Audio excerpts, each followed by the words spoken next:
So you might be stuck thinking, I don't know why I am stuck here in this emotional place, trying to get past the trauma bond when it feels like all you want to do is go back to the narcissist.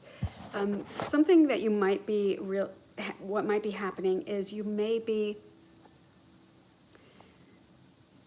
stuck in what's familiar, afraid to move forward because of lack of confidence. Your reason is your own. It's different for everybody. But what happens is changing anything feels uncomfortable. It feels abnormal. It feels hard and difficult because it means we have to work on ourselves and our own beliefs that we've been neglecting or rejecting. So when you reject your own feelings, which is what we do a lot of times in a toxic experience or a toxic relationship, those feelings don't go away. They get housed in the body somewhere. The body keeps track. The body keeps score.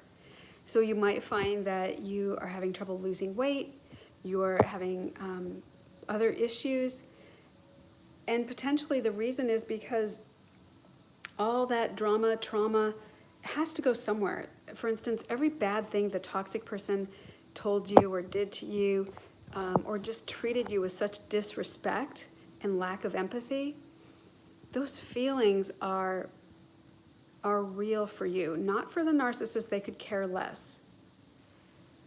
But for you, those feelings are going to come up. And how you deal with them is to accept them, that you felt angry that you let somebody into your life. You felt angry that you got tricked by the narcissist, because that is something that they do all the time. They want to trick you by love bombing you or just trying different tactics to get your attention like a shiny object, right? And then once you're like, oh, I really do like that, whatever, they dangle it like a carrot in front of you until you give them what they want, until you tell them how great they are. And it doesn't end with just one validation from you for the narcissist. It goes on and on and on. So you'll pay way more in emotional debt to the narcissist than you will if you would have gone out and gotten the thing for yourself. Because the narcissist doesn't really want you to have anything for yourself. They want to be able to take it from you. Something that I heard was that even the narcissists, they actually get excited when you're upset. It actually, and I know this to be true, the more drama and trauma the narcissist has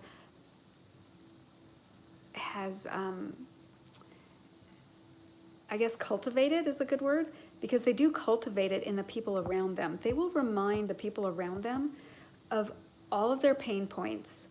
So the people around them are reminded of what they failed at, which I don't believe in failure. It's just a learning experience.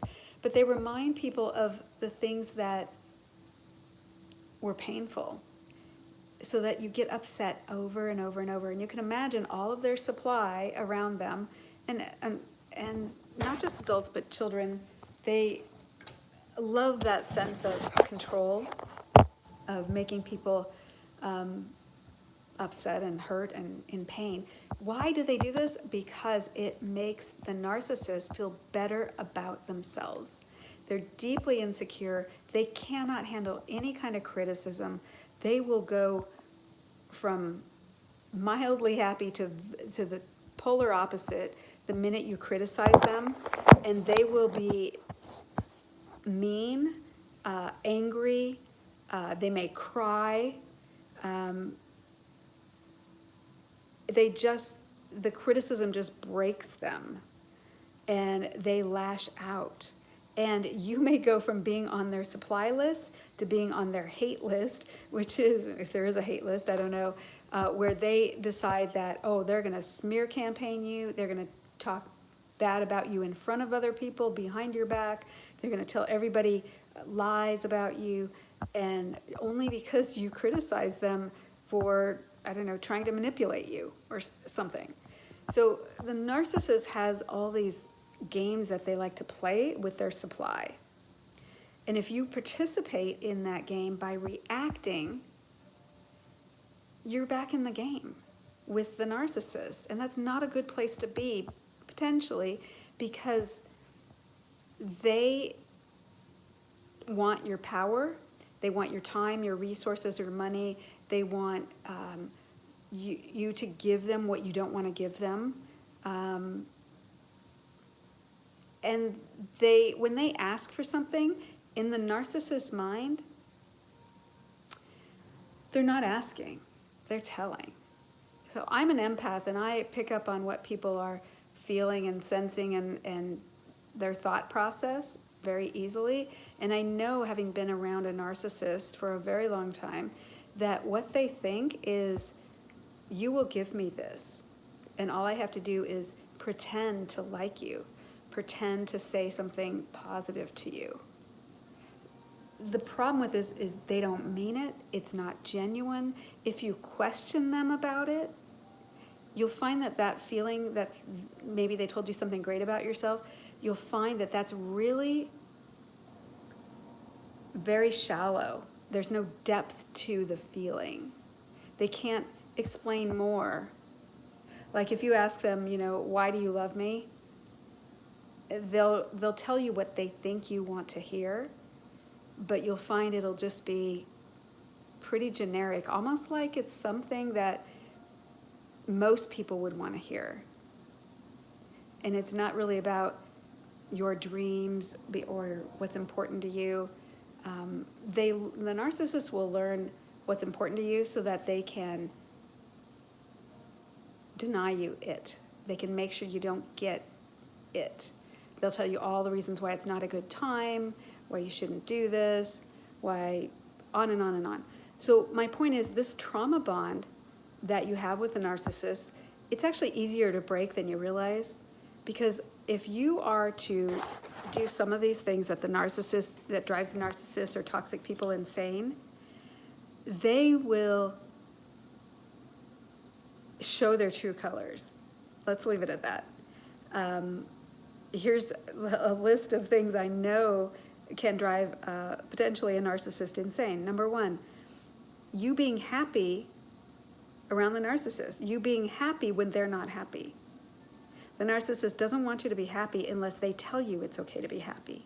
So if you're happy, no matter what the narcissist is saying or doing, if you're just happy with yourself, with your life, excited for something great that happened to you, and you tell the narcissist, you'll watch, they'll try to crush that happiness, they'll try to tell you the downside of it, they'll try to break it, and if you just keep on being happy with yourself and your life, they will show their true colors. The second thing is ignoring the narcissist. They hate that.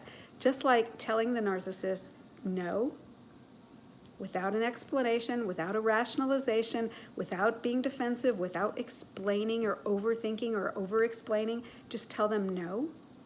It will drive them insane. And again, they'll show their true colors. The next thing that they will sometimes do is, when they show their true colors, part of their game is to push against your boundaries and question you. Well, why did you say that? Well, what did you mean by that? Really? What did I mean by no? Come on. They will often push against your boundaries to get you to change your mind. They're not really interested in why you said no. Their only game is to get you to change your mind. So no is no. Don't make any other explanations, and just divert your attention and go on to the next positive thing in your life. I forgot what number I'm on, but the next thing that will drive the narcissist insane are boundaries. They hate boundaries that they cannot crush. The next thing is accountability. They don't want anyone to hold them accountable for their actions or for their words. For instance, that's why narcissists hate going to court, because they are accountable, not just to you or to the other lawyer but to the judge, and all of their words are being recorded, so that anybody can look back and say, you said this. And of course, they will try to rationalize out of it, and they'll try to manipulate. Like, how can you say yes to one question they'll try to manipulate, and it doesn't work, and everybody sees through it, and they'll get really angry. Or they'll drive them insane. The next thing is If you disagree with their reality, the narcissist drives them crazy. Because they want to tell you what reality is. They want to tell you, was a study that was done, I think, or I read it somewhere, something, that narcissists believe that when you show them proof, like of an email they sent, they will say, well, they'll come up with all kinds of reasons why it wasn't them. And then they might say, well, even if I did say this, that's not what I meant. Or it's your fault because you didn't read between the lines. Or it's your fault because you made them angry. Or it's your fault because you are, you didn't understand what they truly meant. You're going by what they wrote. So that's what, and what they also do, there's a study that shows that they actually believe that they can twist their own reality and say, well, even if I did write this, it's surely not, it surely couldn't have been that way. In other words, they'll try to manipulate the surrounding argument, like you're trying to infer more than what they said. For instance, if they give themselves a nickname and they say that you came up with that nickname for them, and you say, no, I didn't. They'll say, well, even if you didn't, which I don't believe, even if you show them proof that on that day I never called you a nickname, I never made up a nickname, they'll say, it surely couldn't have happened that way. In other words, they're still saying you're lying. And that's why people have such a hard time when they get out of narcissistic experiences, because their confidence is broken, because they don't trust their own decisions, because the narcissist has convinced them that their own feelings and their own beliefs and their own decisions, that they're not capable of doing this without the narcissist approving it or approving of them. What's really hilarious is when the narcissist, after you go no contact or low contact, the narcissist will step out and reach out to their victims, their supply or their previous supply, and they will, one, try to test the boundaries again to see how healed you are, if they can still crush your boundaries. But the second reason they reach out is the path of least resistance. They're trying to keep you in their supply chain rather than going out and finding new supply, because you once gave them everything they needed, and they're hoping that you'll just keep doing it. So I forgot what I was going to say there earlier, but maybe it'll come back. So they really don't like accountability. They don't like you disagreeing with their reality. And they will, they will again try to tell you what your reality is. And if you say no, and you just go on, and they don't like that you won't negotiate your own boundaries again.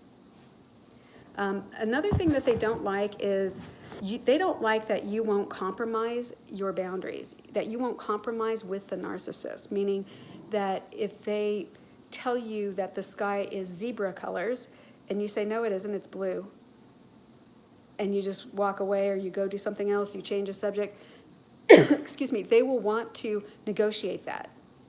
And they'll want to question you and put you in a place of being defensive about what you know is true. So afterwards, these are some of the reasons why afterwards people have such a hard time getting their confidence back up, because they've been told so many times that they are the problem, or that the sky was zebra colors. And the narcissist will even lie and say that you agreed with them, and even though you said no. My point is, if you are recovering from a toxic experience or a narcissistic relationship, working on your confidence is key. Make decisions and support yourself, because that's something that you can't always get from somebody else, that validation. You're probably potentially used to getting validated by the narcissist. But if you notice, the narcissist doesn't really give you validation, they just change what they want you to want. So if you want to go back to school, or you want a new car or whatever, they'll tell you what you want. They'll tell you. So when you're on your own and free, finally, that bond is really the belief you had about the narcissist. The way to break it, one of the most powerful ways, is to work on yourself by journaling, because when you journal, you can write down your thoughts and feelings and how the narcissist made you feel. They said this, and that's how you felt. And when you go back, this is the key, when you go back in that journal and you read, you'll see all these patterns where they manipulated you, they love bombed you, they told you what the reality was, they asked for something, because there's always an ask in there. They always want something from you. Your time, your money, your resources, your energy, your validation. You're encouraging them. You'll see that then they asked for something, and then when it wasn't enough, which it never is enough, they blame you and they ask for more. So no wonder why you're drained. You've had no time for yourself. And this is the time when you go no contact or low contact to massively work on yourself, massively work on your boundaries. When I say no, it's no, and I don't question it, and I don't break my own boundaries either. So those types of things can help you build up your confidence. So we've covered that. Also, you can feel a lot of shame, guilt, and judgment within yourself for falling for the narcissist's tricks.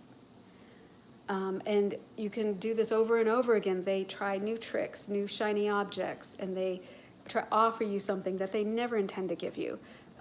Or they give you something, but then there's something bigger that they want from you. My point is, you fall for their tricks, and it can really hurt your self-esteem.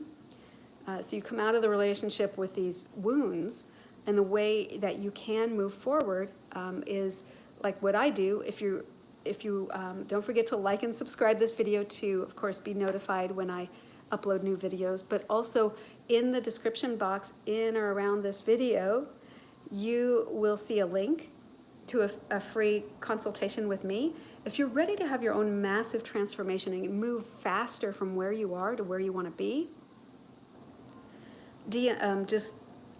comment with the word anxiety, and the link is in the description as well. You can click on it, and we'll have a chat, so I can be absolutely sure that I can help you.